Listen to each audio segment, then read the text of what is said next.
Hello students, welcome to my YouTube family. Today I discuss a vital video for class 8 subject geography chapter 6 part 2. আজকে কিন্তু এই chapter 6 part 2 geography সাবজেক্টের জলবায়ু অঞ্চল নিয়ে তোমাদের সামনে আলোচনা করব।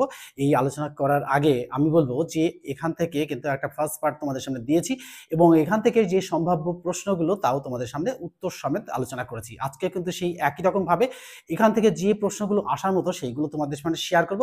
শেয়ার করার আগে বলবো যে আমাদের কিন্তু সেকেন্ড সামেটিভ পরীক্ষা শেষ, থার্ড সামেটিভের জন্য কিন্তু আমরা প্রস্তুতি নিচ্ছি।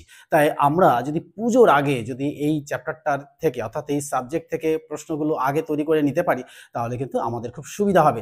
তাই আর কোনো কথা না বলে সরাসরি চলে যাব আমরা সেই ভিডিওতে যেখান থেকে আমি চ্যাপ্টার 6 পার্ট 2 আলোচনা করব সেই চ্যাপ্টারে। তাহলে চলো শুরু করি। হ্যাঁ, শুরুতেই আমি বলবো যে আজকের প্রথম আলোচ্য টপিকটি হলো ভূমধ্য সাগরীয় জলবায়ু অঞ্চল। প্রথমেই জানতে হবে যে এই ভূমধ্য সাগরীয় জলবায়ু অঞ্চলটা কাকে বলে। অর্থাৎ উষ্ণ নাতিশীতোষ্ণ মণ্ডলের বিশিষ্ট জলবায়ু অঞ্চল হলো ভূমধ্য সাগরীয় জলবায়ু অঞ্চল।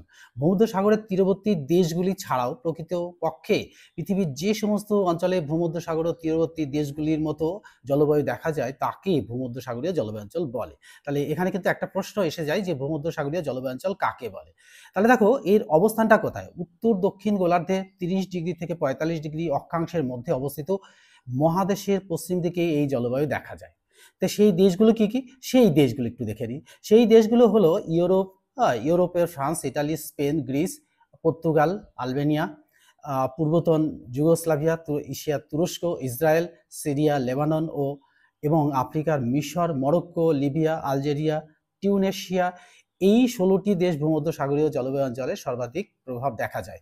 এখানে কয়টি দেশে দেখা যায় এটা কিন্তু একটা প্রশ্ন এসেই যেতে পারে।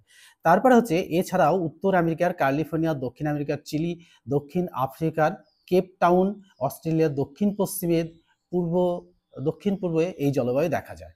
এই জলবায়ুর কিছু বৈশিষ্ট্য লক্ষ্য করা যায়। তাহলে বৈশিষ্ট্যগুলো কি কি? এই জলবায়ু দেখো সারা বছর মৃদু ভাবাপন্ন নাতিশীতোষ্ণ জলবায়ু, শুষ্ক গ্রীষ্মকাল এবং শীতকালীন বৃষ্টিপাত ভূমধ্যসাগরীয় জলবায়ু অঞ্চলের প্রধান বৈশিষ্ট্য। এটাও কিন্তু গুরুত্বপূর্ণ প্রশ্ন। এবার উষ্ণতা কত থাকে? গ্রীষ্মকালীন উষ্ণতা থাকে 21 ডিগ্রি থেকে 27 ডিগ্রি সেলসিয়াসে, তবে শীতকালে তা কমে 5 ডিগ্রি থেকে 27 ডিগ্রির মধ্যে এসে যায়। অর্থাৎ বার্ষিক তাপমাত্রার প্রসার থাকে 17 ডিগ্রি সেলসিয়াস। অর্থাৎ গ্রীষ্মকালে ভূমধ্যসাগরীয় অঞ্চলে উচ্চচাপ বলয় অবস্থান করে। ফলে কি হয়, স্থলভাগ থেকে শুষ্ক আয়ন বায়ু সমুদ্রের দিকে প্রবাহিত হয়। এই কারণে গ্রীষ্মকালে বৃষ্টিপাত হয় না।